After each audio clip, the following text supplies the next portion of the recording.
नमस्कार, मैं हूं सैयद सुहेल। आज आपको भारत की बात बताता हूं और उम्मीद करता हूं आप सभी पूरी तरह से फिट होंगे और बहुत बहुत सेहतमंद होंगे। आइए आपको बता दें आज आपके लिए क्या है खास। सबसे पहले आज हम बात करेंगे आज की पहली बड़ी खबर के साथ, और पहली बड़ी खबर है, बहुत बड़ी खबर है। बोला पाकिस्तान आतंकी सलमान खान। सलमान खान को, बॉलीवुड एक्टर सलमान खान को पाकिस्तान ने आतंकी घोषित कर दिया है। आपको बताऊंगा आखिर ऐसा क्या हुआ कि सलमान खान को आतंकी घोषित किया, इसके मायने क्या हैं, सलमान खान को टेररिस्ट घोषित करने का मतलब क्या है, और कैसे बलूचिस्तान के लोग सलमान खान के साथ आकर खड़े हो गए। अगली बड़ी खबर बात करेंगे हम आसियान में भारत का डंका। डोनाल्ड ट्रंप आसियान में शामिल होने के लिए पहुंचे मलेशिया। प्रधानमंत्री नरेंद्र मोदी आसियान समिट में शामिल हुए और प्रधानमंत्री नरेंद्र मोदी ने क्या कहा आपको बताऊंगा, और कैसे दुनिया के बड़े बड़े देश उस समिट में भारत के साथ कदम से कदम मिलाकर खड़े हो गए। अगली बड़ी खबर बताएंगे आपको, तेजस्वी सीएम तो वक्फ बिल फाड़ देंगे। तेजस्वी यादव ने आज बड़ा ऐलान किया, बिहार में चुनाव और वोटिंग होनी है, नतीजे आने तेजस्वी ने कहा वो मुख्यमंत्री बन गए तो वक्फ बिल को कूड़ेदान में डाल देंगे फाड़कर। आपको बताऊंगा इस बयान के मायने क्या है, बीजेपी क्या कह रही है इस पे, क्या वाकई तेजस्वी ऐसा कर पाएंगे, वक्फ बिल को फाड़ पाएंगे, इस पर बिहार की आवाम क्या कह रही है यह भी आपको बताऊंगा। साथ ही बताऊंगा अनंत सिंह, बाहुबली अनंत सिंह कैसे आज मंच से गिर पड़े हैं, बिहार में कैसे स्टार वॉर शुरू हो गया। अगली बड़ी खबर बात करेंगे, बिहार में चुनाव, दिल्ली में छठ। दिल्ली में घमासान हो गया है छठ पर्व को लेकर, यमुना की सफाई पर कैसे आज आम आदमी पार्टी के नेता पहुंचे, यमुना में बोतल में पानी भरा और उसके बाद बीजेपी के नेता भी वहां पहुंचे और उस पानी को पीकर दिखाया है। बताऊंगा यमुना कितनी साफ है और कितनी मैली। अगली बड़ी खबर बात करेंगे आज की आखिरी खबर में, आपको बताऊंगा पिछले कई दिनों में आपने देखा आंध्र प्रदेश में, उससे पहले राजस्थान में 2 एसी बसें जल गईं, दर्जनों लोगों की जान चली गई, फिर एसी बस में आग लग गई है लखनऊ और मध्य प्रदेश में। आखिर एसी बस क्यों जानलेवा है, क्या हो रहा है एसी बस के साथ जो वो आग का गोला बन जा रही है, इन तमाम खबरों पर करेंगे बात। आइए शुरू करें, उससे पहले हेडलाइंस।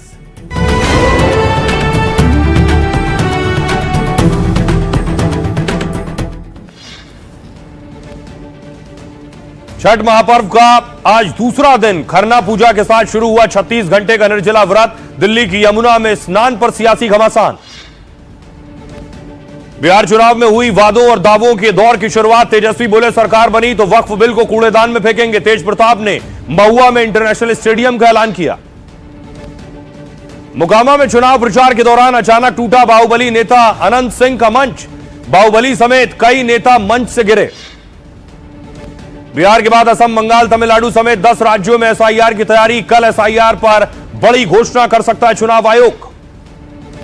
मेरठ में बुलडोजर कार्रवाई लगातार दूसरे दिन जारी है। सेंट्रल मार्केट में 22 दुकानों का अवैध कॉम्प्लेक्स जमींदोज हुआ।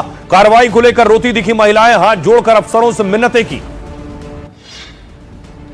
लॉरेंस गैट का शूटर लखविंदर अमेरिका से लाया गया भारत। हत्या, रंगदारी समेत 130 मामले में आरोपी है। हरियाणा पुलिस की मांग पर इंटरपोल ने रेड कॉर्नर नोटिस जारी किया। पंजाब के पूर्व डीआईजी भुल्लर का विदेशी कनेक्शन सामने आ गया है। दुबई में 2 और कनाडा में 3 फ्लैट का खुलासा। सीबीआई को लुधियाना में 20 दुकानों का भी पता चला। महाराज डॉक्टर आत्महत्या केस में दूसरी गिरफ्तारी हुई। फरार सब इंस्पेक्टर गोपाल सरेंडर के बाद अरेस्ट हुआ है। राहुल गांधी ने सुसाइड को संस्थागत हत्या करार दिया। आईसिस के आतंकी अदनान पर बड़ा खुलासा। ज्ञानव्यापी पर फैसला देने वाले जज को दी थी सोशल मीडिया पर धमकी, कहा था काफिर का खून जायज। जज को निशाना बनाने के लिए मुसलमानों को भड़काया। लखनऊ आगरा एक्सप्रेसवे पर बड़ा हादसा, दिल्ली से गोंडा जा रही बस में आग, सभी यात्री सुरक्षित। मध्य प्रदेश के अशोकनगर में भी आग का गोला बनी एसी बस। मथुरा के वृंदावन में प्रेमानंद महाराज की पदयात्रा के दौरान दिखा जनसैलाब। 1.5 लाख से अधिक भक्तों ने दर्शन किए। लंबे समय के बाद महाराज ने 2 किलोमीटर की पदयात्रा की। पंचतत्व में विलीन हुए सतीश शाह, ऑन स्क्रीन बेटे राजेश कुमार ने दिया कंधा। रूपाली गांगुली समेत कई सेलिब्रिटी अंतिम संस्कार में शामिल हुए। मलेशिया में रेड कारपेट पर नाचे ट्रंप। कंबोडिया थाईलैंड के बीच शांति समझौता कराया, बोले हमने असंभव को संभव किया है, पाकिस्तान अफगानिस्तान का भी युद्ध रोकूंगा।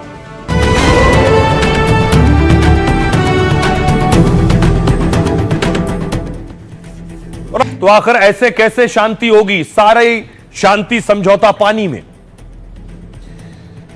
अफगान पाक जंग के बीच तुर्की में दूसरे राउंड की बातचीत हुई। इस्तांबुल में 9 घंटे तक दोनों देशों के बीच जंग रोकने पर बात हुई, लेकिन खबर है कि दोनों देशों में अभी तक बात नहीं बन पाई है। तो क्या तुर्की में अफगान पाकिस्तान में समझौता नहीं हुआ?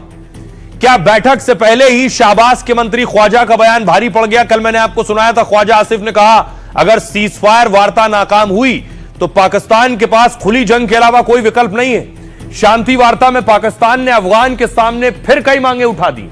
कहा अफगान अपनी जमीन पर मौजूद आतंकी और उनके कैंप पहले हटाए, तालिबानी आतंकी गुटों पर अफगान सरकार कड़ी पाबंदी लगाए। अफगानिस्तान ने भी पाकिस्तान के सामने कई शर्तें रख दी हैं। अफगानिस्तान ने कहा बातचीत को तैयार, पर धमकी नहीं चलेगी। मिलकर एक निगरानी तंत्र बनाएं ताकि दुश्मनी वाली गतिविधियां ना हो। संप्रभुता की रक्षा के लिए दोनों देश मौजूदा कानूनों का सख्ती से पालन करें। पाकिस्तान पिछले 2 दशक में अपनी सुरक्षा चुनौतियों की समीक्षा करे। दोनों देशों में कारोबार बहाल हो, अफगान शरणार्थियों को जबरन ना भेजा जाए। खबर है कि दोनों देश इन मांगों और शर्तों की अभी समीक्षा कर रहे हैं, यानी घंटों की मशक्कत के बाद भी दोनों देशों में सहमति नहीं बनी, निकल कर कुछ नहीं आया। अब देखिए, ट्रंप कह रहे हैं जंग तो वही रुकवाएंगे, क्योंकि दुनिया की जंगें वही रुकवाने का दावा कर रहे हैं। एक और जंग रुकवाई उन्होंने, ये आप देख रहे हैं, थाईलैंड और कंबोडिया की जंग रुकवाई, ये उस पर हस्ताक्षर हुए।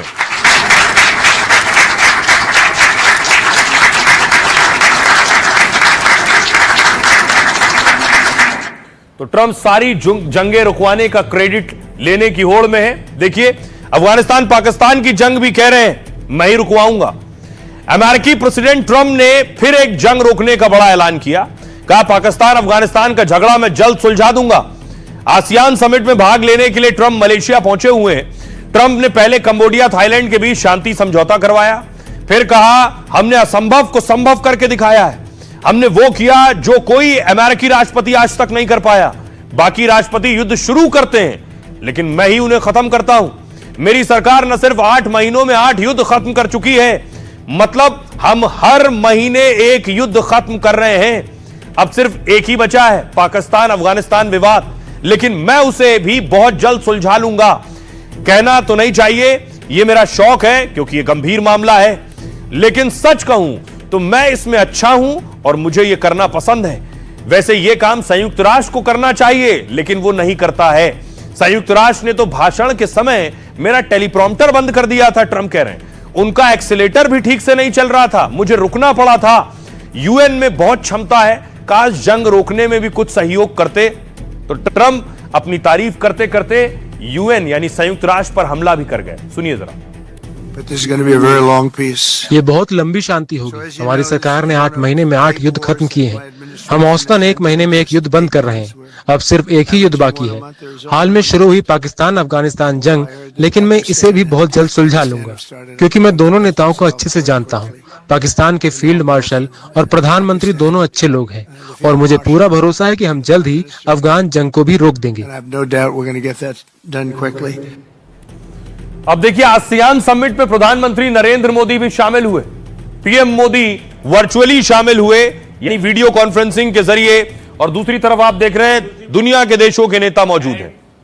सस्टेनेबिलिटी, और ये थीम हमारे साझा प्रयासों में स्पष्ट दिखती है। और प्रधानमंत्री बोल रहे थे वहां दुनिया के देश भारत के साथ आकर खड़े हुए। मलेशिया में हो रहे आसियान समिट में पीएम मोदी पहुंचे नहीं, फिर भी समिट में सबसे ज्यादा चर्चा पीएम मोदी और भारत की थी। मोदी आसियान शिखर सम्मेलन से वर्चुअली जुड़े और कहा 21वीं सदी भारत और आसियान की सदी है। भारत आसियान मिलकर दुनिया की 25% आबादी का हिस्सा है। हम एक ही तरह की सोच और संस्कृति साझा करते हैं। हमारा रिश्ता दुनिया को स्थिरता और विकास देने का आधार है। भारत हर मुश्किल समय में आसियान देशों के साथ खड़ा है। 2026 भारत आसियान समुद्री सहयोग का एक साथ है। आसियान दक्षिण पूर्व एशिया के 10 देशों का एक बड़ा मंच है। 58 साल पहले मलेशिया, फिलीपींस, सिंगापुर, थाईलैंड ने इसकी स्थापना की। आसियान भारत का खास व्यापारिक और रणनीतिक साझेदार भी है। समिट में मलेशिया के पीएम अनवर इब्राहिम ने पीएम मोदी की तारीफ की और कहा मलेशिया का भारत के साथ हमेशा खास रिश्ता रहा है। साल के अंत तक भारत आसियान व्यापार समझौता हो सकता है। फिलीपींस के राष्ट्रपति ने भी पीएम मोदी की दिल खोलकर तारीफ की और कहा, भारत के पास आसियान को देने के लिए बहुत कुछ है। भारत ने हमेशा अंतर्राष्ट्रीय कानून और नियमों का समर्थन किया है। सुनिए जरा आसियान से क्या बोले पीएम। 21वीं सदी हमारी सदी है, भारत और आसियान की सदी है। मुझे विश्वास है कि आसियान कम्युनिटी विजन 2045 और विकसित भारत 2047 का लक्ष्य पूरी मानवता के लिए एक उज्जवल भविष्य का निर्माण करेगा।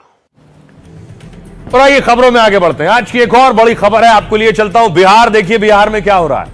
तेजस्वी सीएम बन गए तो कह रहे हैं वक्फ बिल को फाड़ कर कूड़ेदान में डाल दूंगा। लेकिन देखिए बिहार से जो तस्वीर आई, सबसे नई तस्वीर है जब नीतीश कुमार चिराग पासवान के घर पहुंचे। चिराग पासवान ने पांव छूकर नीतीश से आशीर्वाद लिया।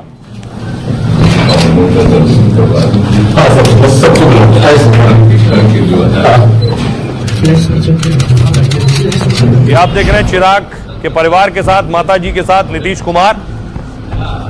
लेकिन एक और तस्वीर आई, बाहुबली मंच से गिर गए।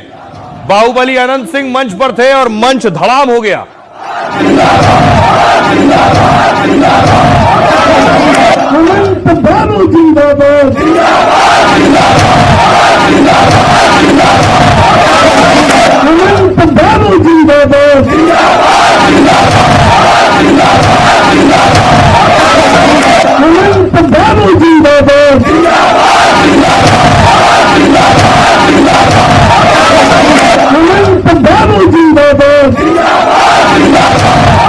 तो वक्त खराब हो तो हादसा किसी के साथ भी हो सकता है। एक और तस्वीर सामने आई, एक कार्यक्रम में महिलाओं से वादा किया गया था छठ पर साड़ी देंगे, साड़ी नहीं मिली तो कार्यक्रम में आई महिलाएं कुर्सियां उठा उठा कर ले गईं।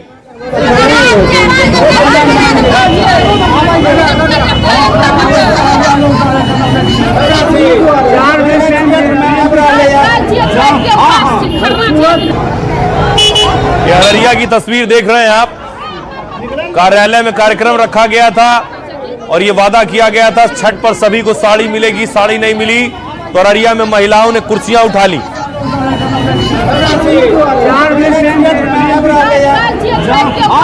दूसरी तरफ तेजस्वी यादव आज कटिहार में थे, कार्यकर्ताओं के बीच कार्यकर्ता नारे लगा रहे थे। तेजस्वी यादव ने वहां रैलियां भी की।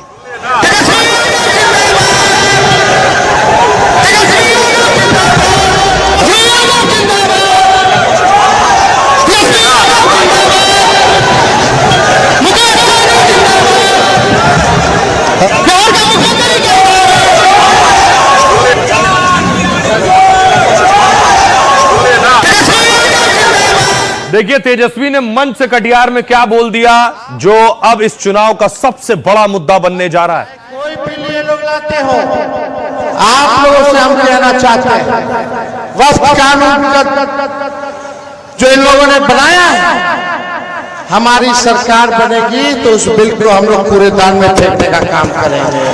चाहे कोई बिल ये लोग लाते हो, आप लोगों से हम कहना चाहते हैं वक्फ कानून जो इन लोगों ने बनाया है, हमारी सरकार बनेगी तो उस बिल को हम लोग कूड़ेदान में फेंकने का काम करेंगे। मुस्लिम डिप्टी सीएम के बाद बिहार में वक्फ कानून की एंट्री हो गई है। तेजस्वी के सामने ही वक्फ बिल का समर्थन करने वाले को धमकी दी गई। वक्फ बिल के खिलाफ करने वाले को इलाज करना है। इस बयान के बाद एनडीए ने तेजस्वी पर हमला बोला, लेकिन सवाल मुस्लिम वोट बैंक का है तो तेजस्वी एक कदम और आगे निकल गए। हमारी सरकार बनेगी तो उस बिल को हम लोग कूड़ेदान में फेंकने का काम करेंगे। ये लोग समाज के कुछ ठेकेदारों के लिए कार्य करने का काम करते हैं। और आइए अब मैं आपको बताऊं कि आखिर तेजस्वी क्या कह रहे हैं और अब उन पर वर्षा भी हो रही है बयानों की। तेजस्वी के एक एमएलसी हैं, इनका नाम है कारी शुएब, आरजेडी के विधान परिषद सदस्य हैं। शुएब ने पहले विवादित बयान दिया, तेजस्वी सीएम बने तो सारे बिल फाड़ दिए जाएंगे, चाहे वो वक्फ बिल हो या कोई भी बिल हो। जिन लोगों ने वक्फ बिल का समर्थन किया है उनका इलाज करना है। खगड़िया की रैली में आरजेडी नेता ने विवादित बयान दिया। तब मंच पर तेजस्वी और मुकेश सहनी मौजूद थे। कटिहार की रैली में तेजस्वी अपने एमएलसी से आगे निकल गए। वक्फ संशोधन बिल बीजेपी ने बनाया, तेजस्वी ने कहा नीतीश कुमार ने इस बिल को समर्थन किया है, उनकी सरकार बनी तो वक्फ बिल को कूड़ेदान में डाल देंगे। केंद्रीय मंत्री किरण रिजिजू ने कांग्रेस और आरजेडी से सवाल पूछा है। पहला सवाल, क्या आप भारत की संसद को मान्यता देते हैं? दूसरा सवाल, क्या आप सर्वोच्च न्यायालय के फैसले का सम्मान करते हैं? और तीसरा, क्या आप भारतीय लोकतंत्र का सम्मान करते हैं? रविशंकर प्रसाद ने कहा वक्फ संशोधन बिल संसद से पास होकर कानून बना है, इसमें संसद ही कुछ बदलाव कर सकता है। तेजस्वी बिहार की जनता को गुमराह कर रहे हैं, यह कहा रविशंकर प्रसाद ने। सुनिए जरा, अब तेजस्वी पर बयानों की बमबारी शुरू हुई। चाहे कोई बिल ये लोग लाते हो, आप लोगों से हम कहना चाहते हैं वक्फ कानून का जो इन लोगों ने बनाया है, हमारी सरकार बनेगी तो उस बिल को हम लोग कूड़ेदान में फेंकने का काम करेंगे। हमारी सरकार बनेगी तो उस बिल को हम लोग कूड़ेदान में फेंकने का काम करेंगे। चिंता है मुसलमानों की, तो पहले तो आप जानिए वफ्त के बारे में, पढ़िए कि क्या उसमें संशोधन किए गए हैं। दिक्कत ये है ना कि ये लोग समाज के कुछ ठेकेदारों के लिए कार्य करने का काम करते हैं। 18 बरिस उनके माँ बाप रहे तो पूरा बिहार को रसातल में लेके चला गया। अब मैंने 4-5 दिन पहले ही कहा है कि तेजस्वी यादव को एक ही चीज कहना बाकी है कि पूरा बिहार को सोने का लंका बना देंगे। बकैती करना हो, हम लोग यहाँ कहा जाता, उसमें तो कुछ लगता नहीं है बोलने। जो वो 15 साल में बिहार को बर्बाद किए, नीतीश कुमार को सालों लगे उसको ठीक करने। 3 तलाक के मामला में भी लोग कह रहा था कि ऐसा होगा। 3 तलाक आज नहीं लग रहा है क्या? 370 जो कश्मीर में बात थी उसके बारे में भी लोग हाइक तो मचा रहा था, तो नहीं हुआ का? SIR के बारे में ये लोग पद यात्रा किए तो आज SIR नहीं हो रहा का? समझे हिंदुस्तान में SIR होने जा रहा है। तो उसी प्रकार से ये बात जो कर रहे हैं, ये इसका कोई मतलब नहीं है, कोई बातें नहीं है, इसका कोई अर्थ नहीं है। अभी कुछ भी बोले तो उसका कोई महत्व नहीं है। ये बात अगर बोलना था उनको तो 1 महीना पहले बोल लेते। आज के दिन में कोई पॉलिटिशियन किसी भी दल का हो। और आइए आपको बताऊं, क्या तेजस्वी जो बात कह रहे हैं कि वक्फ बिल को कूड़ेदान में फेंक सकते हैं, क्या यह संभव है? वक्फ संशोधन विधेयक 2024 में लोकसभा में पेश किया गया। जनवरी 2025 में जेपीसी ने इस पर अपनी रिपोर्ट सौंपी। जेपीसी में सभी दलों के सदस्य मौजूद थे। 2 अप्रैल 2025 को लोकसभा में इसे पास किया गया। इसके अगले बार राज्यसभा से भी इसे पास किया गया। 5 अप्रैल 2025 को राष्ट्रपति की मंजूरी के साथ कानून बन गया। सुप्रीम कोर्ट में इसको लेकर सुनवाई हुई। सुप्रीम कोर्ट ने कुछ हिस्सों पर रोक लगाई, पूरे कानून पर रोक नहीं लगाई। अब इस कानून में कोई भी संशोधन संसद से ही हो सकता है। किसी राज्य की सरकार इस कानून को रोक नहीं सकती है। चुनाव के दौरान मुस्लिम वोटरों को खुश करने के लिए तेजस्वी ने बयान दिया है, जीत के बाद कोई चाहे तो बिल की प्रति को कूड़ेदान में डाल सकता है, लेकिन इससे उस कानून पर किसी तरह का कोई प्रभाव नहीं पड़ेगा। देश की तरह बिहार में भी वक्फ कानून पर रोक नहीं लगाई जा सकती है।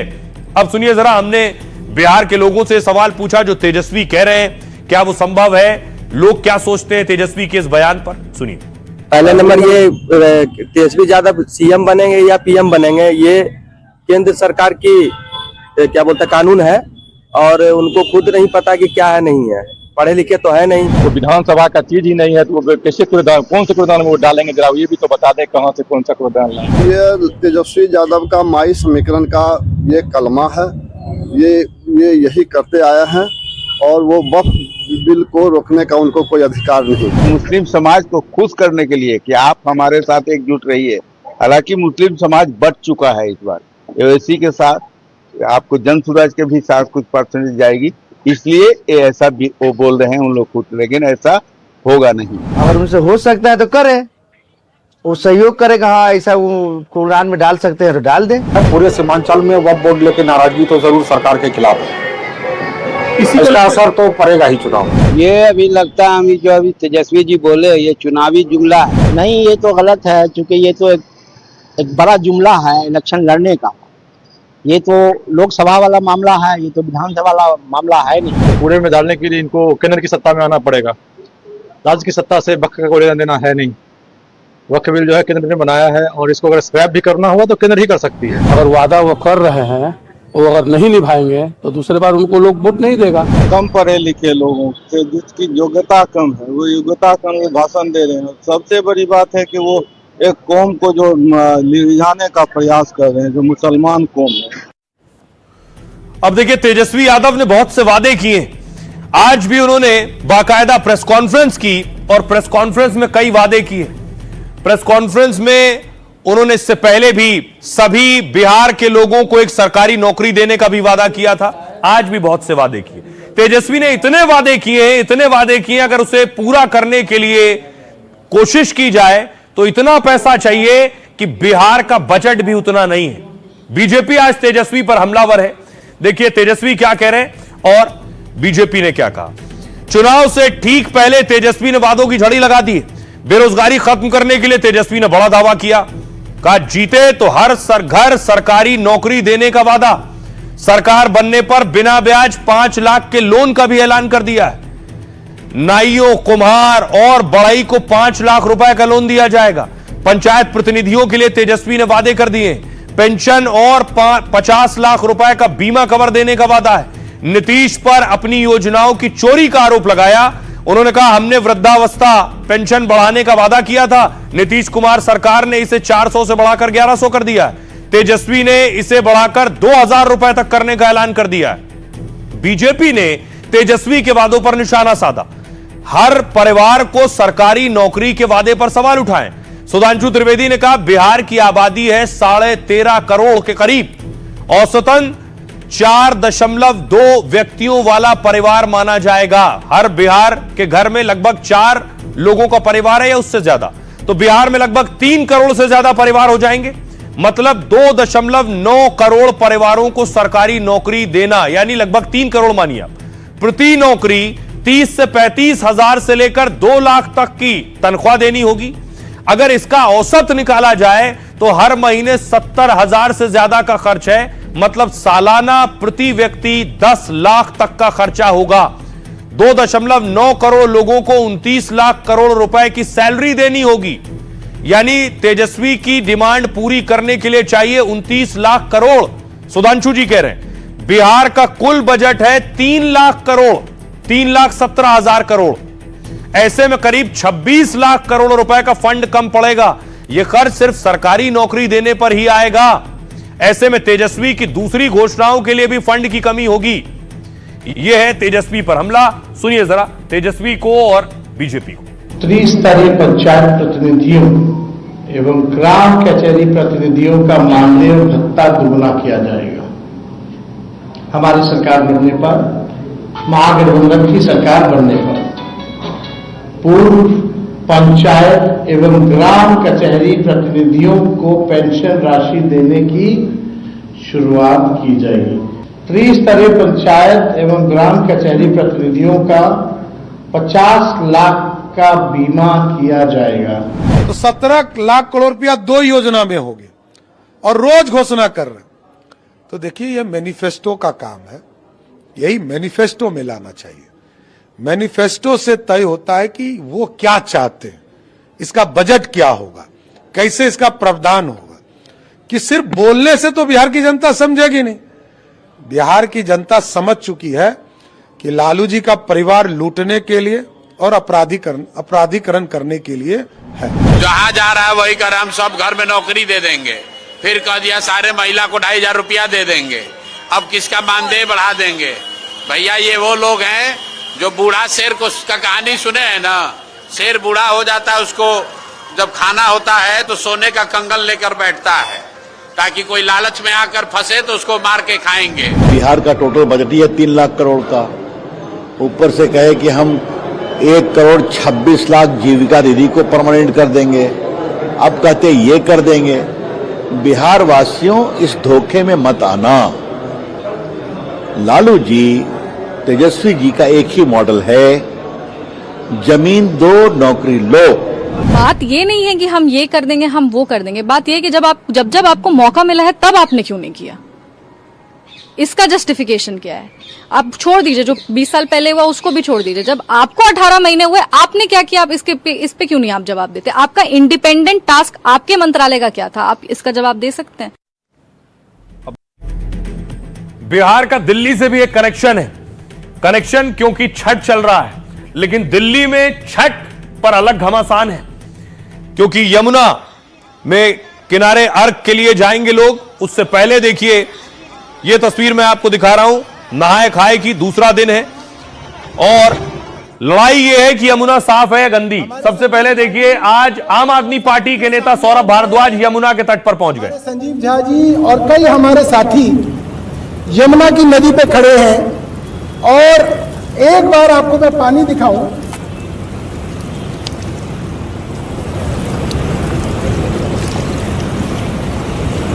तो मैं रेखा गुप्ता जी से कहना चाहता हूं, इस पानी को हम आपके पास लेके आएंगे। मैं चाहता हूं कि छठ पूजा से पहले आप इस 1 लीटर पानी को पी के दिल्ली के लोगों को आश्वस्त कीजिए कि आपने यमुना को साफ कर दिया। के सामने मैं, हमारे संजीव झा जी और कई अब दूसरी तरफ बीजेपी भी दावे कर रही है। बीजेपी के नेता पहुंचे रविंदर नेगी पानी भरने और ये पी कर दिखाया, साबित करने पानी स्वच्छ है। आओ, हिम्मत है तो आ जाओ, तुम आ जाना, पानी पी लेना। यहाँ पे बेवकूफ बनाते हैं लोगों को। बहुत सुंदर डुबकी है, छठी मैया की। तो छठी ये लो सौरभ भारद्वाज, चैलेंज कर दिया तुम्हें। आओ, हिम्मत है तो आ जाओ, तुम आ जाना, पानी पी लेना। यहाँ पे बेवकूफ बनाते बीजेपी के नेता गए थे, उनका पैर स्लिप हो गया। ये तस्वीर भी सौरभ भारद्वाज ने साझा की है। अब देखिए जरा घमासान क्या है। बिहार चुनाव के बीच दिल्ली में छठ पर मारामारी। दिल्ली में 1000 से अधिक छठ घाट बनाए गए। यमुना नदी के किनारे 17 मॉडल घाट बनाए गए हैं। दिल्ली सरकार ने अभूतपूर्व इंतजाम का दावा किया है। खुद सीएम छठ महापर्व पर घाटों की तैयारियों का जायजा ले रही। पीएम मोदी यमुना किनारे वासुदेव घाट पर छठ में जा सकते हैं, लेकिन सौरभ भारद्वाज कह रहे हैं वासुदेव घाट की तैयारियों को लेकर सवाल उठाए सौरभ ने। आप नेता सौरभ भारद्वाज ने दिल्ली सरकार पर आरोप लगाया, पीएम के छठ पूजा स्नान के लिए नकली यमुना बनाई जा रही है। सौरभ ने कहा यमुना घाट पर एक कृत्रिम घाट बनाने का आरोप लगाया। गरीब पूर्वांचलियों के लिए यमुना प्रदूषित ही है, सौरभ कह रहे हैं। इस पर कपिल मिश्रा कह रहे हैं तमाम मंत्री घाटों का जायजा ले रहे हैं। कपिल मिश्रा भी पहुंचे। आपके हमलों पर बीजेपी ने पलटवार किया है। कपिल मिश्रा ने कहा हमने यमुना साफ होने का दावा कभी नहीं किया, लेकिन छठ पूजा तो की जा सकती है। पिछली सरकार ने यमुना घाट पर छठ बैन कर दिया था, लेकिन इस बार यमुना घाट पर छठ पूजा की जाएगी।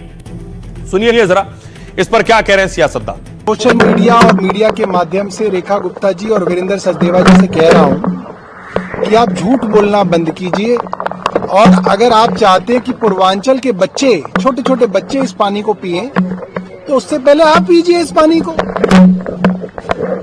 और ये सोशल मीडिया पे जवाब नहीं दे रहे हैं, इनके कुछ लोग जाके नौटंकी कर रहे हैं, ऐसे पानी भरते हैं और ऐसे गिरा लेते हैं। सारी व्यवस्थाओं को पहले से ही दुरुस्त किया गया है। इस बार की छठ सच में बहुत ही दिव्य और भव्य होने वाली है, और हर छठ व्रती का दिल खुश होगा जब यमुना किनारे वर्षों से लंबित वो जो छठ घाट थे वो इस बार जब बनाए गए, और जब छठ व्रती वहां पे खड़े होकर के भगवान सूर्य नारायण को अर्घ देंगे तो उनको मन में सच में संतुष्टि की प्राप्ति होगी। मां यमुना के नाम पर 6500 करोड़ रुपए की चोरी करने वाला अरविंद केजरीवाल चाहता ही नहीं था कि मां यमुना की दुर्दशा वो लोगों को दिखाए, इसलिए उसने वहां प्रतिबंध लगाया, और उसी दुर्दशा को दिखाने की ताकत मैंने दिखाई थी पिछले साल, जिससे बौखलाए थे ये लोग।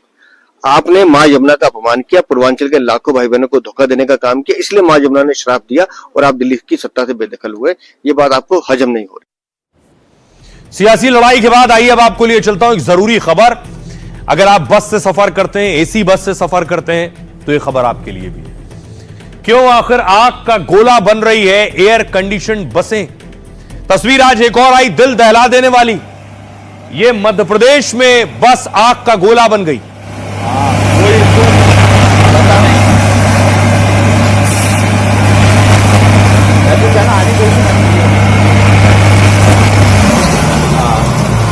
चलती बस में आग लग गई। इस तरह की पहले भी तस्वीरें सामने आ चुकी हैं, लेकिन एक के बाद एक एसी बसों में आग लगना चिंता का विषय है। सोचिए, यह मध्य प्रदेश की तस्वीर है, लखनऊ से भी तस्वीर आई। लखनऊ में भी एसी बस में आग लग गई।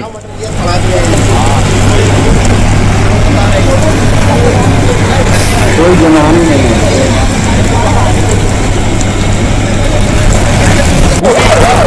जलकर राख हो गई। और अभी ज्यादा दिन नहीं हुए जब दो अलग अलग शहरों में, जैसलमेर और कुरनूल में देखिए, दो एसी बसों में आग लग गई थी। जैसलमेर में 26 लोगों की मौत हो गई थी जलकर, कुरनूल में 20 लोगों की जान चली गई।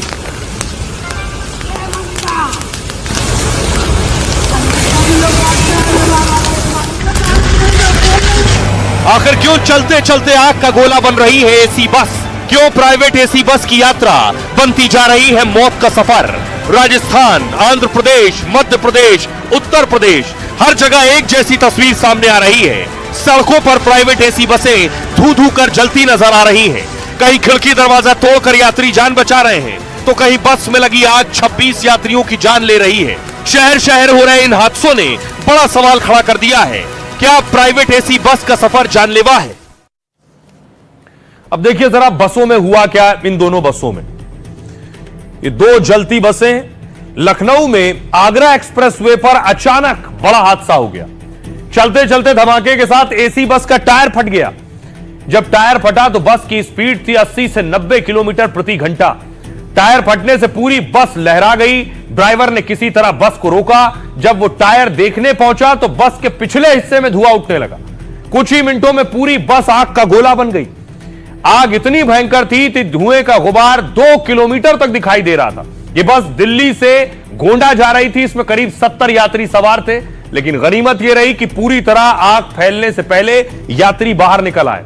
हालांकि यात्रियों का सामान बस के साथ जलकर राख हो गया। वहीं लखनऊ की तरह मध्य प्रदेश के अशोकनगर में भी बस हादसा हुआ। अशोकनगर जिले में चलती बस में, एसी बस में अचानक आग लगी। बस में मौजूद पुलिसकर्मी ड्राइवर ने कांच तोड़कर यात्रियों को निकाला है। सभी यात्री समय से निकल आए, लेकिन उनका सामान राख हो गया। इन दोनों बस हादसों में आग लगने की वजह अब तक पता नहीं चल पाई है। यह डराने वाला है। देखिए जरा, सुनिए जरा क्या कुछ कह रहे हैं इंदौर से हमारे सहयोगी। अरे इसमें आग लगी, आग लगने के बाद में गाँव पता पड़ा, उन्होंने दौड़ दौड़ के और कच्ची मोटरसाइकिलों से आए। इधर पे आगे से आग लगी और इधर गेटों के जिनको शीशों को फोड़ा गया और धीरे धीरे उनको लगा। और किसी हालत में यात्रियों के लायक नहीं थी, तो मैंने इसे आना कल कैंसिल कर दिया परसों। तब मैं शाम को फिर दूसरी गाड़ी देखने में कैसा लग रहा था, घबराहट लग रही थी बहुत ज्यादा। फोड़ के तो आदमी निकाला, प्रशासन भी लेट आया, अधिकारी लेट आया, पूरा हादसा नजरों के सामने आया। अब देखिए जरा, एसी बस में आग लग रही है। बड़ी वजह यह है कि आग क्यों लग रही है, कैसे लग रही है, और ऐसी आग कि सब कुछ जलकर राख। वजह क्या है बसों में आग लगने की? पहली है शॉर्ट सर्किट। बस में आग लगने का मुख्य कारण अक्सर शॉर्ट सर्किट होता है। शॉर्ट सर्किट होने की वजह से बस के दरवाजे जाम हो जाते हैं, अगर एसी बस है। इस वजह से अक्सर आग लगती है तो यात्री बस में कैद हो जाते हैं अंदर। अगली वजह है मॉडिफिकेशन। बस मालिक ज्यादा कमाई के लिए बस को मॉडिफाई कराते हैं। कई बार तो नॉर्मल बसों को अवैध तरीके से एसी बस में बदल दिया जाता है। अवैध तरीके से चार्जिंग पोर्ट, लाइटिंग बस में लगा दी जाती है। कभी कभी ज्यादा लोड पड़ने पर ये जो वायरिंग इसमें होती है, लोकल वायरिंग होती है, जो पिघल जाती है। एसी बस में पर्दे, फोम और चमड़ा कुछ ही देर में आग को और भड़का देते हैं। ऐसा मटेरियल इसमें इस्तेमाल करते हैं। प्राइवेट एसी बसों के रखरखाव में लापरवाही बरती जाती है। नियमित जांच न होने पर इमरजेंसी दरवाजे अक्सर जाम हो जाते हैं। कई मामलों में शीशे तोड़ने वाले हथौड़े भी बस में मौजूद नहीं होते हैं और इससे आग लगने पर यात्री अंदर कैद हो जाते हैं, जिससे वो मौत का कारण बनता है। नियम के मुताबिक एसी बसों में सुरक्षा उपकरण रखना अनिवार्य होता है। इनमें मेडिकल किट, आग बुझाने वाले संयंत्र शामिल होते हैं। सुरक्षा उपकरणों के अभाव में जल्द ही आग भीषण रूप अख्तियार कर लेती है, जो कि बस में सवार यात्रियों की मौत का कारण बन जाती है। और ऐसा कब होता है? जब बस में आग भड़की और बुझाने का कोई संसाधन नहीं है तो पूरी बस जलकर राख हो जाती है। खबरों में आगे बढ़ते हैं। आज की एक और बड़ी खबर है, आपको लिए चलता हूं उत्तर प्रदेश। यूपी में बुलडोजर एक्शन जारी है। कल मैंने आपको तस्वीर दिखाई थी, मेरठ के कॉम्प्लेक्स पर बुलडोजर चल रहा था। ये वो तस्वीर आप देख रहे हैं, बुलडोजर आज भी उस कॉम्प्लेक्स पर चल रहा था क्योंकि बड़ा कॉम्प्लेक्स था, 22 दुकानें थी।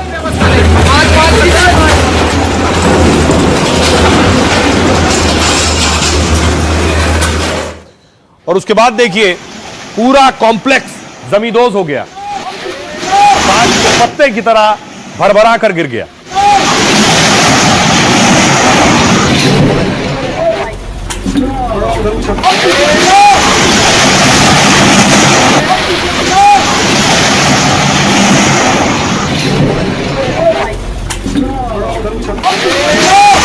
और इस कॉम्प्लेक्स को गिराए जाने से नाराज जो व्यापारी हैं, उन्होंने आज दुकानें बंद रखी थी।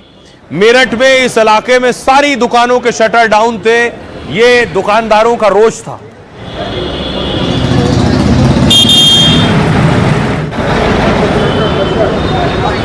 बहुत से दुकानदार नाराज हैं, तो आज वो प्रदर्शन कर रहे थे, सड़कों पर निकले, नारेबाजी कर रहे थे जो बुलडोजर चला उसके खिलाफ।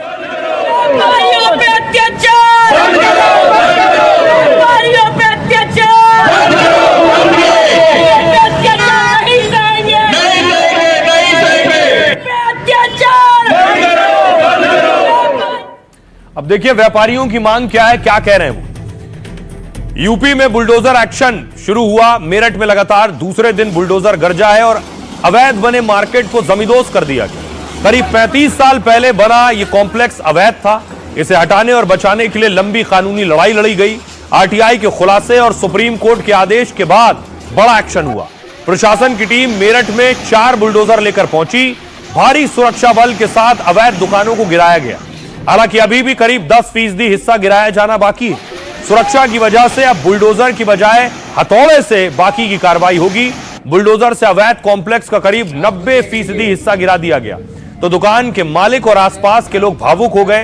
पहले तो अफसरों से हाथ जोड़कर उन्होंने गुहार लगाई, फिर रोते हुए कहने लगे बुलडोजर तो माफियाओं के यहां गरजता है, हमने तो बाकायदा पैसा देकर रजिस्ट्री कराकर खरीदा था, लेकिन शासन और प्रशासन ने तो अब हमें ही माफिया घोषित कर दिया है। हमारे बच्चों का क्या होगा, हमें जीते जी मार दिया।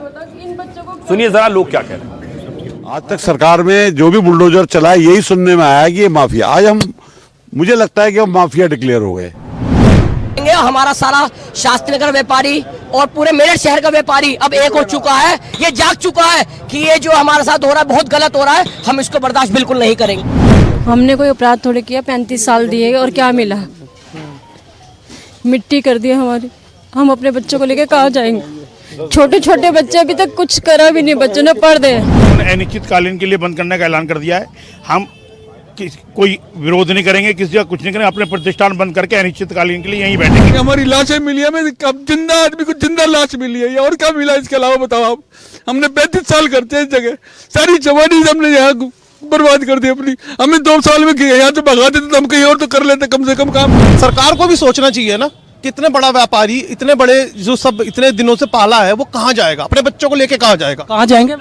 नहीं सर, ऐसा है जो इतने बड़े बड़े कॉम्प्लेक्स बने हुए हैं वो क्या लीगल बने हुए हैं, उन पे एक्शन क्यों नहीं लेता? वो तो सड़क इसी तरह से चोरी डकैती बढ़ेगी। फिर जो एम्प्लॉय हमारे यहाँ काम कर रहे थे उनकी नौकरियाँ खत्म हो गई, अब वो क्या करेंगे? जेब कतरे बनेंगे, चोरी डकैती करेंगे। जब उनकी नौकरियाँ जाएंगी तो 100 परिवार चलते थे इस बिल्डिंग से, क्या करेंगे बोलो?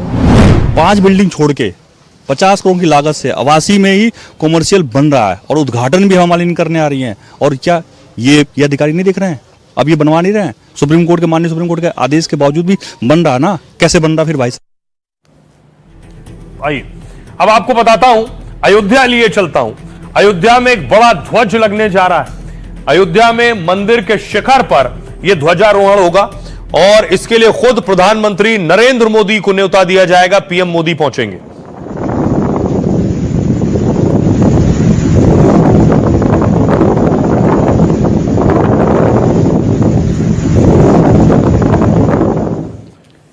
देखिए ठीक इस तरह से, ये ऊपर आप देख रहे हैं भगवा ध्वज।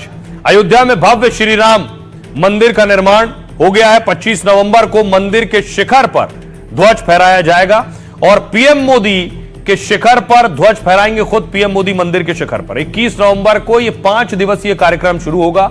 आखिरी दिन 25 नवंबर को शिखर पर ध्वज फहराया जाएगा। 161 फुट ऊंचे शिखर पर भगवा ध्वज लहराएगा। पीएम मोदी मंदिर के 8वें शिखर पर ध्वजारोहण करेंगे। ध्वज पर सूर्य, ओम और कोविदार वृक्ष की प्रतीक होंगे। प्राण प्रतिष्ठा की तरह ही यह कार्यक्रम भी बहुत भव्य होने वाला है। यह मंदिर का निर्माण कार्य पूरा होने का प्रतीक बनेगा और इसके लिए करीब 10,000 मेहमानों की लिस्ट तैयार की गई है। आरएसएस प्रमुख मोहन भागवत समेत कई वरिष्ठ नेता कार्यक्रम में शामिल होंगे। अयोध्या और आसपास के जिलों से श्रद्धालु भी बुलाए जाएंगे। ध्वजारोहण के बाद श्रद्धालु 70 एकड़ में बने मंदिर के दर्शन कर सकेंगे और इस कार्यक्रम में देश विदेश से करीब 10,000 मेहमान भी आएंगे। संत साधु के साथ वीवीआईपी गेस्ट भी शामिल होंगे। इसके लिए ट्रस्ट ने करीब 3,000 hotel room, guest house book कर लिए हैं अभी से। आइए अब खबरों में आगे बढ़ते हैं। एक बड़े एक्टर जो हमारे बीच नहीं रहे, उनका आज अंतिम संस्कार किया गया। ये तस्वीरें आप देख रहे हैं, सतीश शाह साहब के अंतिम संस्कार की तस्वीरें हैं। उनके साथ काम जो कर चुके हैं कलाकार, वो भी उनके अंतिम दर्शन के लिए पहुंचे और खुद के आंसुओं को रोक नहीं सके।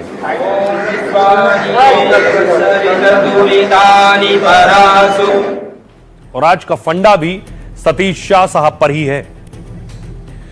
जिंदगी की चुनौती या जोखिम को परेशानी मत समझिए। क्या पता किसी चुनौती से ही जिंदगी संवर जाए।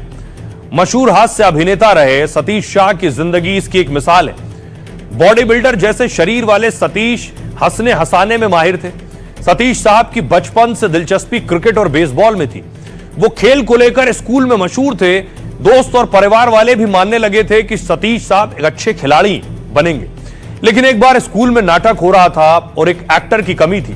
टीचर के कहने पर सतीश शाह नाटक में काम करने के लिए तैयार हो गए, लेकिन नाटक के डायलॉग वो बार बार भूल जाते थे। तब उनके टीचर ने समझाया, किसी को देखो मत, बस एक्टिंग करो और अपने अंदाज में डायलॉग बोलो। पहले नाटक से ही सतीश मंच पर छा गए और उसी समय तय कर लिया कि एक्टिंग में ही अब करियर बनाऊंगा। पढ़ाई के बाद पुणे के फिल्म एंड टेलीविजन इंस्टीट्यूट में दाखिला लिया, लेकिन एक्टर बनने की राह बहुत मुश्किल थी। डायरेक्टर उन्हें देखकर कहते थे, बहुत लंबा और गठीला नौजवान है, इसलिए कॉमेडियन के किरदार में बिल्कुल फिट नहीं होगा। विलेन के लिए इसका चेहरा बहुत सॉफ्ट है और हीरो जैसा तो यह बिल्कुल नहीं दिखता है। लेकिन सतीश साहब ने हार नहीं मानी। कुछ फिल्मों में लाश और हवलदार का किरदार भी निभाया और ऐसी अदाकारी दिखाई कि बड़े पर्दे से टीवी शो और सीरियल में उन्हें लगातार काम मिलने लगा। टीवी में ये जो जिंदगी है कि 55 एपिसोड में उन्होंने 55 अलग अलग किरदार निभाए। अपनी एक्टिंग और कॉमिक टाइमिंग से सतीश साहब ने खूब लोगों को हंसाया, मुस्कुराया और लाइफ का फंडा दिया। जिंदगी जब मौके दे तब वक्त सोचने में मत गवाइए, बल्कि खुद को झोंक दीजिए और अपनी जिंदगी संवार लीजिए। तो सतीश जी हमेशा अपने काम के जरिए हमारे बीच और यादों में रहेंगे। अपना और अपनों का बहुत बहुत ख्याल रखिए। रुक रहे हैं एक छोटे से ब्रेक के लिए।